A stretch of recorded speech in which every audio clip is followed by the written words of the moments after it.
split push was when the Gragas joined up with the Kassadin, they're able to just melt down the global, the one teleport that they had on the Kled on the side of eUnited, and then try to transition advantages from there. They also had the time that the Lee Sin met up with the Kassadin and they ganked the Vladimir. So it seemed like they were much better about bringing people to one of the splitters than just leaving them out there to do their own thing. And that's kind of where they faltered come the mid-late game. But into game 2 now, a lot of bans going down quickly. We see Kennen, Galio, Caitlyn on the side of GCU.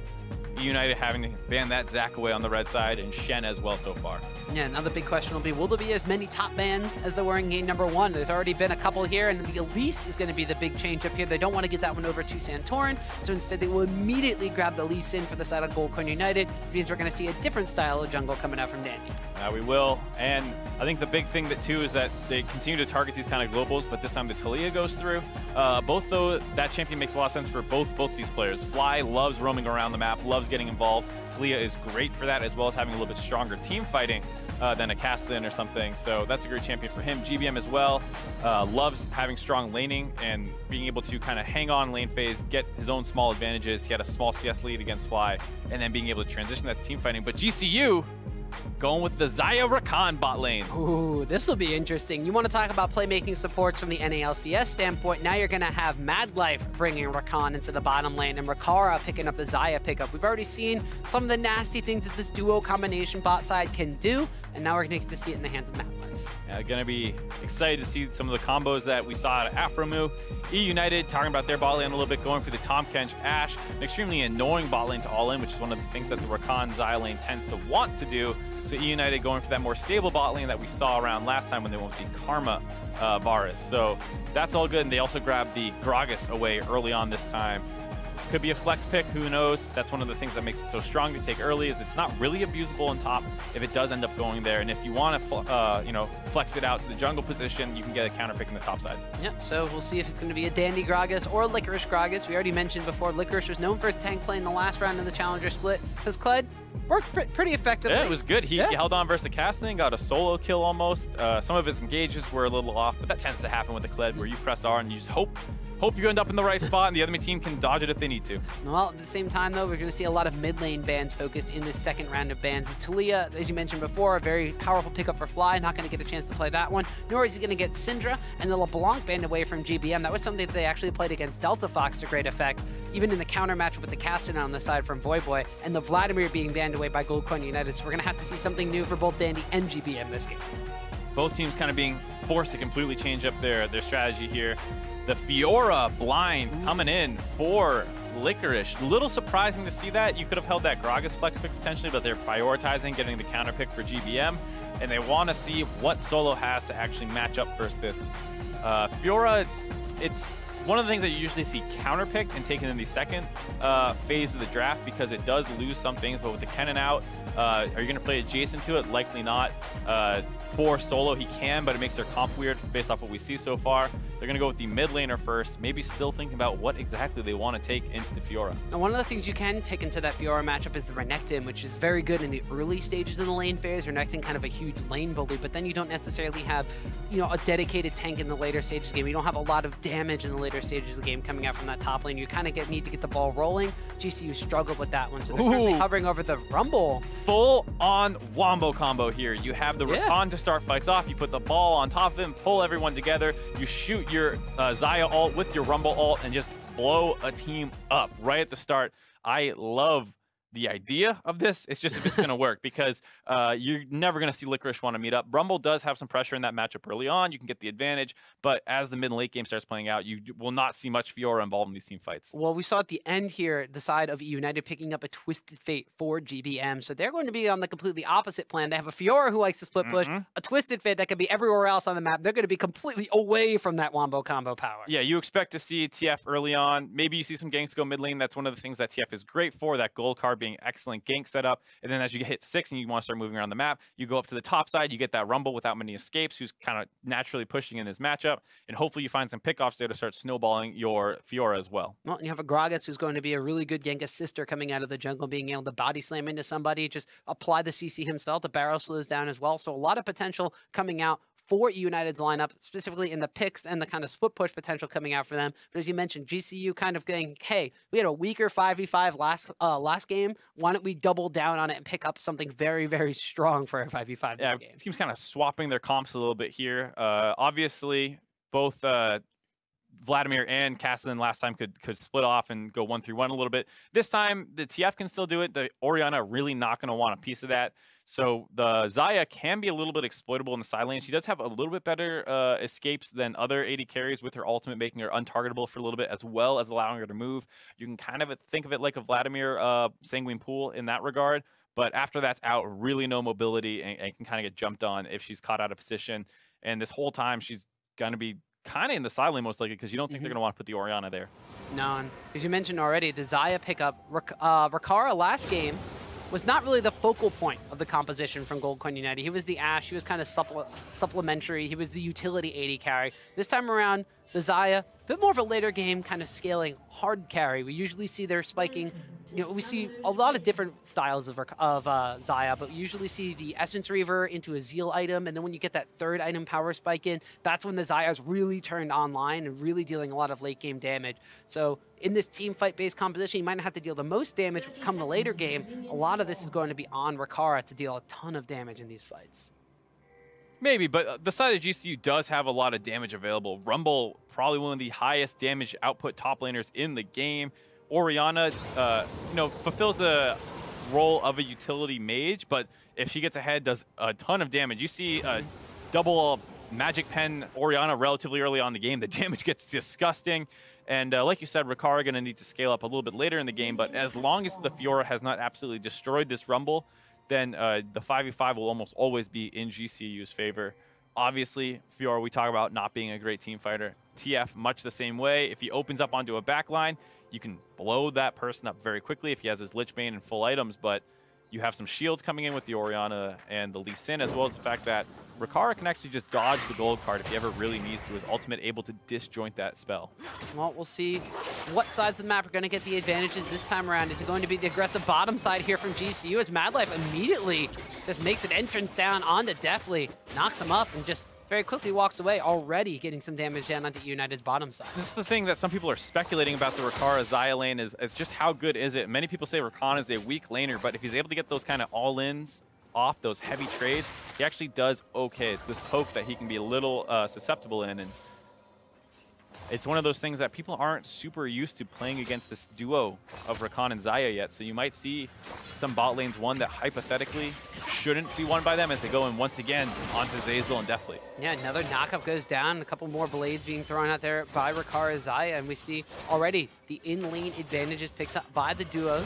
Whereas on the top side of the map, Solo with his Flame Spitter going to be able to push in Licorice's Fiora, and we'll see if the Fiora ban in game number 1 was well warranted here. We talked about already Licorice being known as a bit of a tank player, but transitioning into solo queue, already had hit rank 1 at some point during this year. Done it playing a lot of carries, the Fiora, the Kennen, those kinds of things. Now is his time to shine, bringing it out against Solo, who he struggled against on said carry champions during the Challenger Series finals last split. A good invade with their pressure there on the side of GCU. They walk up, spot out Dandy early on, have that ward there, knowing exactly when he's going to be done with the Grom. That alleviates so much pressure on the side of GCU. The bot lane knows maybe we can't play quite as aggressive as we want to. Fly knows he doesn't need to be worried about some Gragas coming flying in off the gold card. And Solo, especially, knowing he can push to his heart's content against this Fiora, who he has the pressure on early in this matchup. Good use of that bot lane advantage so far for Goldcoin United. Yeah, and as we mentioned already, the bottom lane from eUnited, a little bit of a weak point for them in the finals and in the promotion tournaments. Now we see Dandy, looks like he spotted out Santorin as there were pings going down. We do see Solo kind of meeting up with his jungler here to kind of counter away those Krugs. Dandy, in the meantime, though, was over by his red buff side. Interesting decision there by Santorin. He should have known that the red buff was up, given the vision that they got from their bot side. And instead of trying to contest the red buff with the pressure from his Rumble, he actually just goes for a Krug steal And this is one of the reasons as we see a potential all in the bot side. Yeah, Madlife once again getting the knockup. Prox occurs with the Colossus Shield. The exhaust goes down on the Deathly now. Although the backside, Ricard's going to get eaten up and spit out by Zeyzal. So using the Devour offensively here, gets the third stack and the stun down onto Ricard as well. The heal has to get used, so a fight started by GCU gets turned around by eUnited. The thick skin has to get popped though, and they blow the flash from Tahm Kench. Overall, a win on the side of GCU, able to get 3 summoners for the price of 2. Dandy in the meantime, still down here though, wants to find an opening on GCU's bot lane, who's been playing aggressive this whole time. Gonna see how they choose to start this off. They got both flashes available. The flash body slam is there. Ricard's gonna flash away as well, but he gets tagged by the slow from the tongue lash coming in. But a quick knockup from Madlife keeps him alive. Santorin has joined the fray, as has Solo first. Both top laners are teleported, and the body slam knocks back both of them though. Solo though is going to wind up picking up first blood as he winds up falling down to Deathly's Ash, and now the chase is following down as well. A flash away and a flash after as Ricard is going to pull the blades back in. That's 2 kills picked up, 1 apiece for Rakan and Xayah. That is the danger against the Xayah pick. You want to chase through and pick up extra kills, but you leave all those feathers behind you. The multiple pull-through targets for Ricard there, able to pick up a ton of kills in the bot lane, a 3-for-1 after that hectic skirmish. And so that's going to be Goldcoin United getting advantages off of a play that they were the ones to initiate. Things turned around on them, and then eUnited thought they had the advantage coming. And you see a great decision there by Madlife going for the knockup before providing an extra shield for Ricard, sets them up for the teleport to come in. He gets there a little bit earlier. And despite the strong early game skirmishing of the Rumble pick, he still drops fairly low. It takes a while to finish off Tahm Kench, who was surprisingly tanky all the time. And they feel safe in the chase down, thinking they won this, but the quick QE combo coming out of Ricard pulls through all 3 members, instantly kills 2 of them basically, and makes it so Dandy can no longer keep chasing. And that's what we were saying, the unfamiliarity about playing around these picks in Rakan and Xayah. You don't necessarily always remember to be careful about your chase down. People have been playing around Orianna for 5 years, but back when Orianna first came out, people chased over her ball all the time. That's a little bit of the situation here when people still aren't quite used to playing against the Xayah pick. Yeah, we saw the power of that pickup in the bottom side of the map. Already gone back and picked up BF Sword, so indicative of potentially going for that Essence Reaver style build. Definitely in the meantime has only gone back and picked up a Caulfield's Warhammer for himself. So while Xayah wound up picking up 2 assists and a kill, definitely did wind up getting a kill for himself, so he's not all too far behind, but huge advantages on the top side of the map as well. Solo picked up a kill, where Licorice only wound up picking up an assist and still down in CS. Good job by Santorin to track that play as well. Didn't get caught up in the top side trying to influence the Fiora Rumble matchup. Knew that Dandy had vacated that and matched him down the bot side. Now trying to open up onto him. Slows him down. The Orianna Shockwave misses. Shockwave misses, but Santorin and Flyer still going to be able to pick up the kill onto Dandy. Didn't need it. That's that throwaway. Good collapse by Santorin again, knowing where Dandy's going to be at. Opens up onto him, and for the most part, Santorin has gotten the much better of Dandy early on in this game. Now we see GBM trying to get aggressive on the Fly, knowing that the Shockwave is down, but Fly able to trade damage back down onto the Twisted Fate pickup. And early game advantages definitely going in favor of Goldcoin United. Many, many more advantages than they had in game number 1. The big question mark now for GCU is going to be how do they capitalize on this and how do they transition? Well, Infernal Drake is a great way to do that. That is exactly the kind of dragon almost anyone wants, but it's extra effective when you have a team fight, team comp, just because the enemy team can't really contest you going for them. You already are so much stronger with all your ultimates together. So if GCU wants to group up and go for this dragon, eUnited's mostly going to be focused on making a play on the top side, and it is almost a free dragon in that sense. So this is great for GCU, and eUnited definitely on the back foot, need to find a way to start getting some advantages back in their favor. But it's going to be tough. A 30 CS deficit in the top lane already when that's your primary win condition, not good. No, so Licorice already hard pressing the top side. We see Danny getting some counter jungling down onto Santorin, invading onto the red buff, trying to steal that one away, but 1,000 gold down for the Fiora. Ooh, they are going to wind up catching out on the Santorin, though, so they're utilizing the first Destiny Gate combination to result in a kill. Dandy, explosive cast on top of Santorin for the kill. A good invade by Dandy, answers right back, showing he doesn't want to let Santorin get the complete better of him this game. And GBM able to move over from that mid lane faster. It's really hard as the Orianna to try and match that, because if you move in first, they can turn back onto you. And you see the bot lane GCU continue to trade aggressively. If Orianna tries to collapse first, GBM can cut you off and then kind of lead to that chain CC that comes in with the Gragas pick. Santorin left a little bit alone on the island there. Slight maybe miscommunication between the two. And there you see Santorin going to check his red buff, sees it's not there, has no idea exactly what's going on, and tries to get the ward hop potentially, but gets body slammed out of it. Yeah, and this is Santorin slacking a little bit. He had pretty good vision control on Dandy for the early stages of the game, thanks to the advantages that Rakara and Madlife got on the bottom side of the map, but then kind of lost sight of him after that, Dandy making a bit more of an aggressive play than even Santorin might be tracking for. And we talked about the stylistic differences of Santorin and Dandy in game number 1. The mobility boots Elise, trying to get aggressive ganks off, trying to be everywhere on the map, versus the control style, as you put it, of Lee Sin. And I think that's exactly what I was going to highlight with that first invade out of Santorin. He knew the red buff was up, and a lot of Lee Sins there, with the pressure of the top laner that Rumble has early on, will go to actually contest that red buff. But Santorin wants to just get small advantages and control the enemy jungler, so he goes up to the Krugs and takes those away. And then tries to match Gragas down the bot side, as opposed to maybe taking that red buff and then trying to gank top or something like that. So a very different look on what the Lee Sin can do. A little bit of a calm, calculated approach, although his calculations were a little bit off when he went to go for his red buff and instead found Dandy and GBM. So while eUnited did fall behind in the early stages of the bottom lane here, they did get themselves back a kill between their new Korean synergy of Gank by Mom, or GBM, and Dandy in the mid and jungle duo. Good to see them answering back, but like we said, eUnited still has a long way to go. It's great to grab a kill there, but they need to find something for this Fiora, who is, you know, farming her way back up to about a 20 CS deficit. But if she can't win the 1v1 versus Rumble, she's always going to be in a hard press spot. Rumble's getting close to having his Leandries done, and once Solo grabs that, he's going to be able to keep burning the Fiora down. You already see how far back she has to play in this lane matchup. eUnited, though, potentially finding an opening for this Infernal Dragon. A lot of GCU had recalled. Yeah, they catch GCU on an interesting recall time, but Madlife is here on Rakan, just slaps that Scryer's Bloom, and we'll wind up finding eUnited trying to duo this one down. They saw definitely recalling in the bottom side, so Ash was not there to provide the DPS they needed, and they had to back away from the Infernal Drake. Good job by GCU, sniffing that one out, knowing that they could be on there. Get some vision control down right away and start it off for themselves. We talk about the level 6 power spikes with all these ultimates coming online for GCU, the Wombo combo that they can pull off, and you see eUnited wants no part of that at all. So Gold Coin United might be looking to take this Infernal Drake for themselves. Mid lane, priority in favor. Gold Coin United's Fly is bullying around GBM. The Destiny Gate combination is available. There are no team members for the eUnited on the bottom side of the map to contest this Infernal Drake. The first one of the game goes over to GCU. Just as you would expect, the winning bot lane, stronger team fight comp gets the Dragon. Next one going to be an Ocean Drake.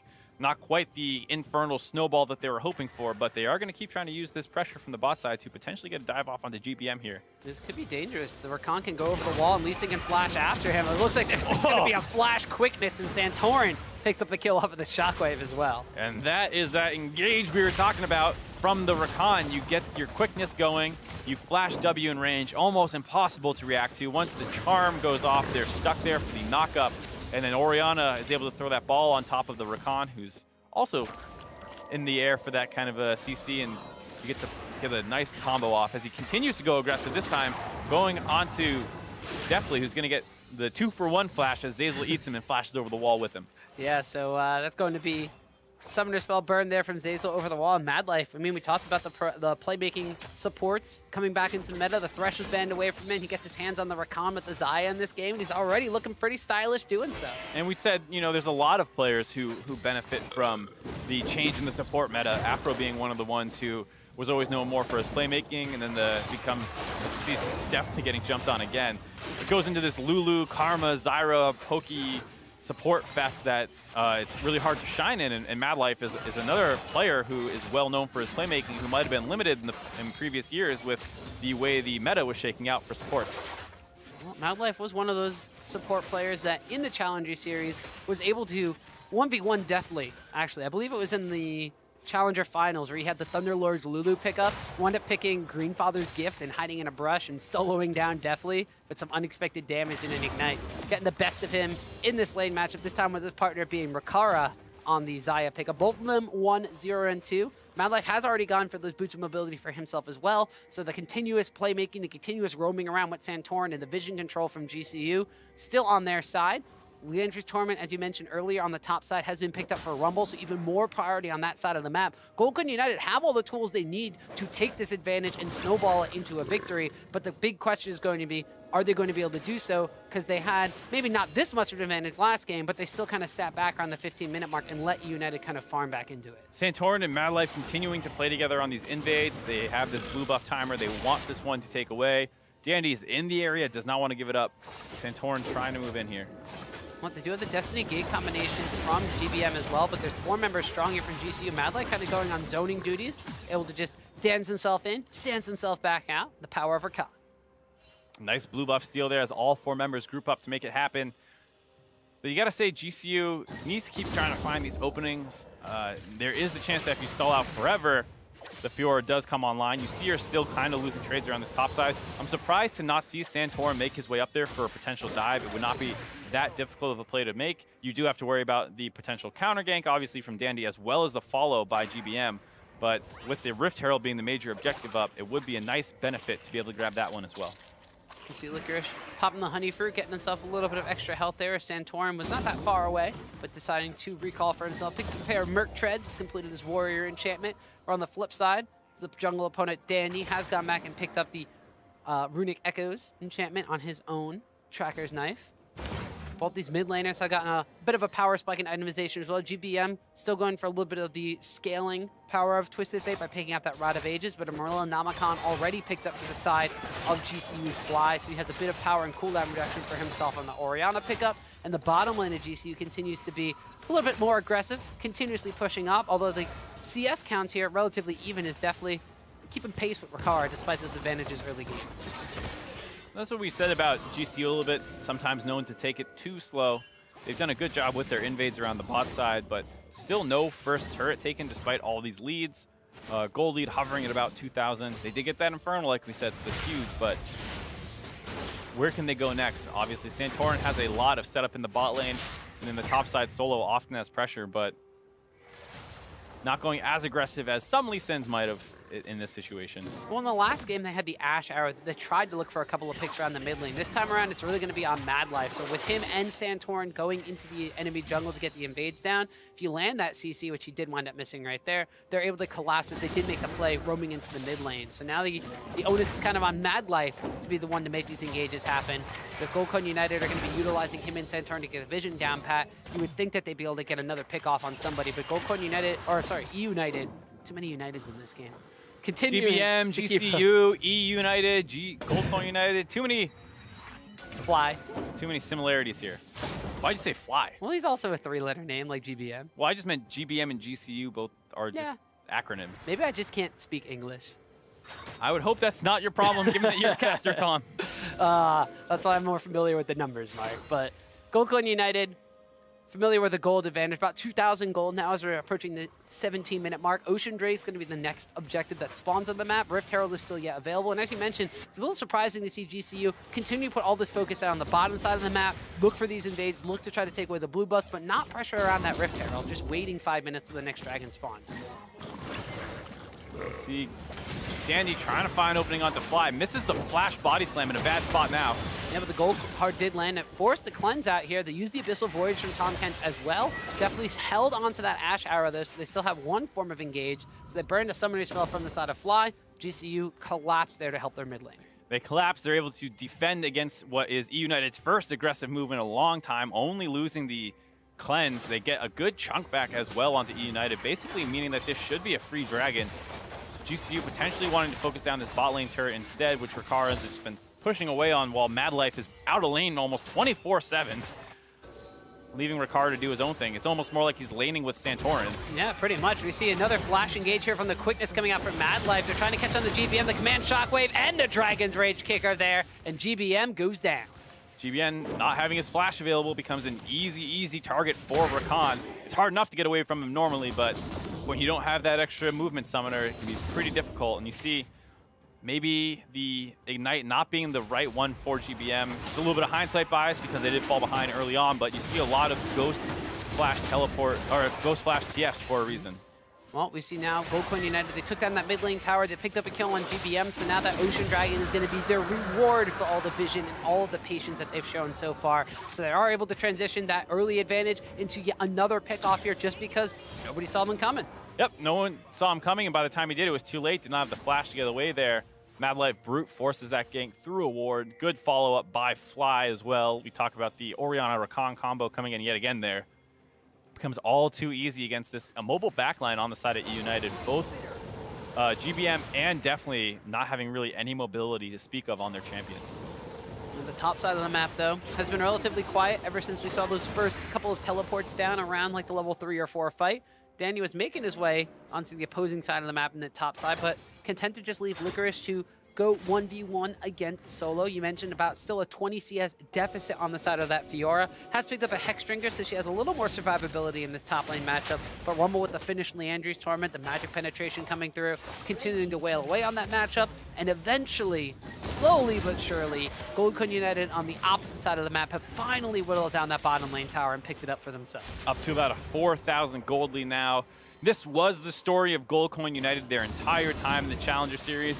They might, even when they get explosive fights early on that go heavily in their favor, they're not the kind of team to keep aggressively pushing those leads. They're a grind-you-out style team. You saw how much Santorin and Mad Life moved around the bot lane to get vision control because they want to play the objective game. That's what they go for, but United fighting back. They want that Gromp. Steal the Gromp away. Tom Kench is going to get knocked up for his troubles there. Mad Life coming in with this one. Santorin joins the fray as well, but they will just make Zeyzal back away. Now it looks like that instead of rotating towards that top side of the map, since the Rift Herald has despawned, Goldcoin United will continue to pressure on this tier 2 tower. And it looks like United is woefully unprepared to defend this one. They give up a tier 2 for pretty much nothing. They got the Gromp. They got the Gromp. Caught a little bit out of position after that. GCU could have potentially gone even harder there. Santorin could have potentially looked for that ward hop behind the Tom Kench to try and kick him back in the team, but GCU preferring to play the objective game. Like we said, they just group up in front of that turret and take it down. eUnited wants to answer on the top side, but Solo has already survived this gank, having his Zanya's done. He wants to turn it back around, try to get GBM. Yeah, utilizes the equalizer quite effectively. GBM taken down extremely low, and now there's pings coming down because GCU is trying to join the fray. Dandy and Santorin are trying to fight away against each other. A kick into the Mad Life knockup is some great chain CC. The explosive cast is already used by Dandy. A command shockwave falls as well, and now Ricard flying forward, getting aggressive, misses the pullback in on his root, but will still get the kill on GBM. Licorice is now left to the wolves. A double kill picked up for Ricard. As I was just saying, they tend to not be too explosive. GCU instantly takes a 3-0 on the top side. It's only 21 minutes into the game. Looks like they want a piece of Baron right now. Dandy's dead for 15 seconds. This should be relatively free. Yeah, and the teleport available for the side of United is still on the 25-second respawn timer. With this Xayah, with this Rumble, with everybody in here from GCU, this Baron is melting. And all of a sudden, Goldcoin United, we thought it was going slow but steady. All of a sudden, within the last 4 or 5 minutes, have just completely exploded across the map. Yeah, up to an 8,000 gold lead. Here you see eUnited, trying to match that play on the bot side. So easy with the Rumble, who has his Zanyas, and without really having a wave to allow eUnited to take it slow, they have to brute force it right away. You survive that initial attempt, and they have to back off the turret. And then we see Santorin has made his way up here in the time. This kick for a second looks like, well, where's he putting him? But Rakan off on the backside. Mad Life gets the follow-up. And then Xayah's here as well. They get this first kill, and then you see potentially maybe going a little crazy. Misses the ultimate, but far enough ahead with enough support from his team that he's able to get the last 2 kills. Goldcoin United now very, very aggressively able to transition those advantages into a solid, solid gold lead. About 7,500 gold in their favor. This top lane tower, basically if Mad Life breathed on it too hard, it would fall down. But they have a Baron buff in their pocket as well. We're only 23 minutes into this game, 9 kills to do. A lot more explosive than the game number 1 here. And Goldcoin United turning on the heat against eUnited, not giving them a chance to breathe to farm back into this. And a big thing too is Ricard and the Xayah pick, when combined with Rakan, actually has crazy objective-taking power. That W applying on Rakan's autos as well. Able to melt turrets down. They use it on the bot side, and then they're able to grab Baron extremely effectively as well. Here you see just how quickly they can take a turret, almost basically the 2 of them. Yep, so Goldcoin United now taking the Baron and taking 2 towers almost immediately after that. Still about 2 minutes left on this Baron buff. They're threatening away at this top lane inhibitor tower while Solo is pushing in that mid lane against the Fiora. We saw Mad Life dash in. Mad Life dance out. We see gank by Mom or GBM on the bottom side, trying to get a little bit of split push pressure going on this Twisted Fate, but there's Baron buffs on the rest of the side of the map, so Gold United are content to just trade a potential outer tier 1 bottom lane tower for this mid tier 2 tower and the pressure on the inhibitor. And they're going to keep going too. They want to open up on this Azazel, force him out. I like this decision by GCU. Don't respect that split push TF. He's not going to get anything. Go for these inhibitors.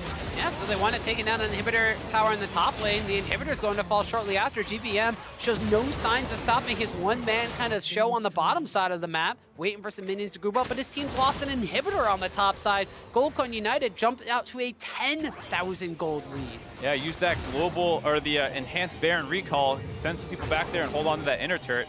A great trade if you're GCU. I know it's hard for United to really contest, so I'm not going to say it's the wrong decision to put GBM down there. They're just so far behind at this point that there's basically no right move. Almost able to get this second turret, but now potentially out of position. The equalizer is available. Could drop it on GBM here. Well, it does wind up missing one of the rockets. The second one danced out from by GBM as well, so they can tend to just push the Twisted Fate back. Looks like the rest of eUnited were trying to shove up in this mid lane here, but the duo of Xayah and Rakan forced them back away. They're going to land an arrow into a flash body slam, into a potential gold card, but Mad Light's there to interrupt everybody with a knockup. Ricard's going to get thrown back in with an explosive cast, but the rest of GCU is here. The equalizer goes down. They finally get Xayah for their trouble, but everybody else is extremely low. GBM has to flash away from the dash in from Mad Light's Rakan. United, they actually wound up coming out 1-for-0. They find the opening onto Rikara, barely able to finish him off. If they were a split second later, GCU might have gotten in range there to actually save him or turn a ton of kills back. You see Rikara on the Xayah pick can be a little slippery, using his ultimate to dodge out on some damage there, but not enough. As even with that one kill, United has to back away from the objective, the third dragon of the game, going over to Goldcoin United. So GCU lose one in the mid lane, take an inhibitor tower and an inhibitor in the top lane, and even after losing Rikara here, still come out ahead. A good pickoff starts off with that Ash Arrow, followed it into the Gragas Body Slam. Rikara dodges out on the potential gold card, but still gets pulled up and taken down. Licorice coming in for the cleanup kill, basically, and after this, they're able to get out just barely, as you saw all of Goldcoin United's Wombo combo trying to finish off the team. Not able to layer it quite the way you want. A lot of Mad Life's Rakan mobility have been used in trying to save Rikara, as opposed to moving in to start a fight off.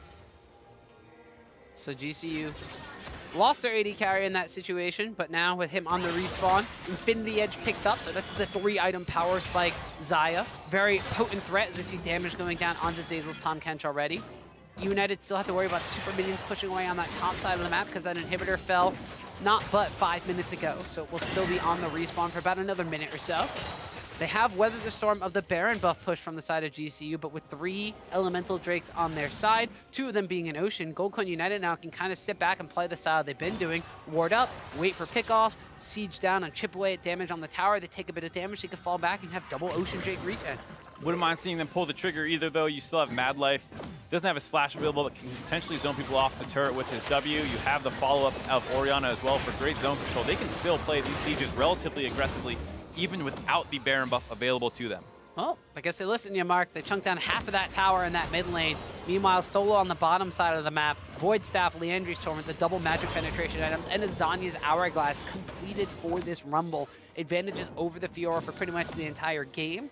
Content to split push away against Licorice. He does have a Ravenous Hydra, now picked up for the side of Fiora, but she's still a ways away from getting that Black Cleaver and a 2-item power spike. Explosive cast by Daniel used to just kind of zone them away from taking the tower down, but it's going to be used in vain right there, as it does still wind up falling underneath the auto attacks coming out from Fly's Orianna. Now that leaves an inhibitor exposed in the mid lane, while the top one will be respawning in just a couple seconds. They're going to pull the trigger on the Mad Life, though. They're going to wind up going Ash out into Body Slam from Dandy. The Equalizer has been used by Solo, gets a bit of damage down onto Dandy. GCU just going to utilize that to take the inhibitor and then run away. Maybe not as clean as GCU would have wanted there, but they're able to get the mid inhibitor. In a long siege situation, they rotate the Rumble over once they feel like they have enough pressure to force it 5v5. The Ash Arrow only hits Rakan, which is not a great target, because if you start trying to go all in on him, 1, he's the support, and 2, he can easily get out of some CC if he's able to get his E or W off and start dodging out on abilities. So a very slippery target to lock down if you're not going to be able to continue to chain CC. And Goldcoin United off of that. The Rumble Equalizer, not super effective, but enough to zone any potential follow-up engage, which is all they were hoping to do. So that's 2 inhibitors down on the side of eUnited, so they are on the back foot here. Goldcoin United, about a 9,000 gold advantage in their pocket, are going to be content to just siege up that bottom lane now that they have super minions pushing away on both sides of the map. They could also just wait for a second Baron, as that has respawned on the map as well. So they could try to force eUnited's hand into fighting them at the Baron pit, and if not, they pretty much get that one for free and are able to once again siege away on this base. This is the difficulty of having such a worse 5v5 team fight team comp is from behind. It's hard to even punish a mistake by the enemy team. So GCU can brute force around this Baron, and as long as it doesn't go horribly wrong for them, are probably still going to be fine. Instead, they want to go up to this top side and get this inhibitor that has just respawned, or at the very least, keep pressuring in this top jungle to make sure that they can spot eUnited if they come to contest anything. You had Madlife and Santorin continuing to put vision control down, so now with at the vision and their opponents pushed back into their base, they will be setting up on this Baron. The Hawk shot coming out from Definitely does see them doing this. Licorice, though, is still on the bottom side of the map. Teleport is available, but Destiny used to just give vision. The gate will not be used since GBM is right next to this Baron pit. They stop DPS at about 2,000 damage. They're trying to have Dandy go, and he gets kicked back out, so that's going to be GCU getting the Baron. Well played by GCU there. Hold off the damage onto Baron until the Destiny gate combination wears off. No longer able to know exactly the health of the Baron buff. GCU kicks out Madlife, or not, excuse me, Dandy, who came in a little bit too soon. Madlife had also gone over the wall to CC him if he wasn't coming in yet. So overall, very smart play on the side of GCU, securing their second Baron in the game just 30 minutes in so far. Yeah, so this is definitely a different flavor of GCU than what we saw in game number 1, where it was very slow and steady. This time they're able to transition early game advantages. We questioned what they were going to do in order to transition that past the 15-minute mark, and we were answered with a lot of kills going down onto Rakara, a lot of kills being thrown towards the mid lane, and GBM being harped upon. They took down the outer towers, they transitioned into 1 Baron, and they took 2 inhibitors. Now they got a second Baron. We'll see if they can take the Nexus and force deciding game 3.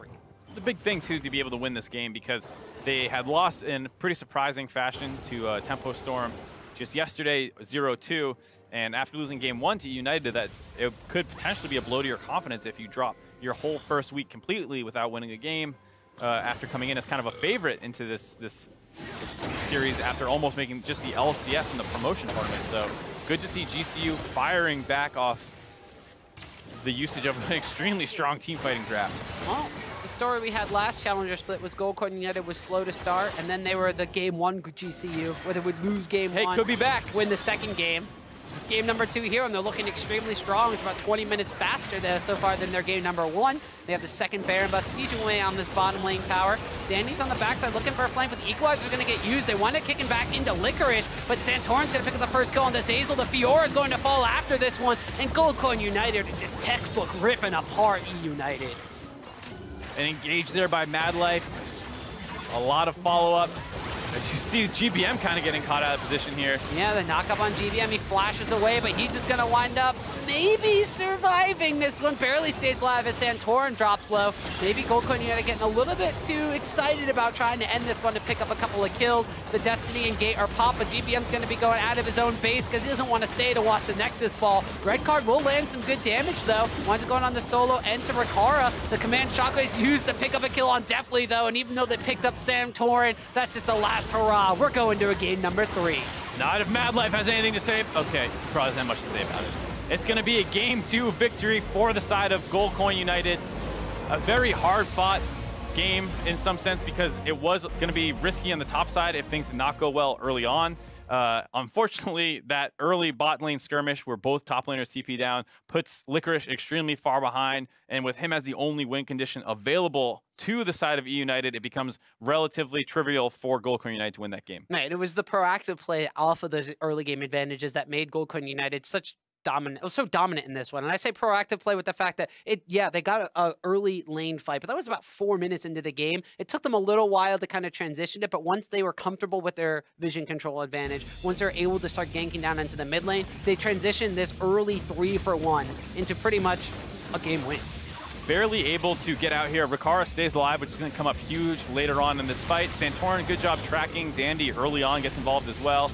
They're already kind of at the health pool advantage here, so they're able to start chasing down, but Tahm Kench, a little bit tankier than they would have wanted, ends up having 2 drop, and from here, just when eUnited thinks they're good to keep going, you see the pull through there, getting multiple roots, damage onto all 3 members, huge AoE potential with that Xayah pick, and able to turn that skirmish back in their favor.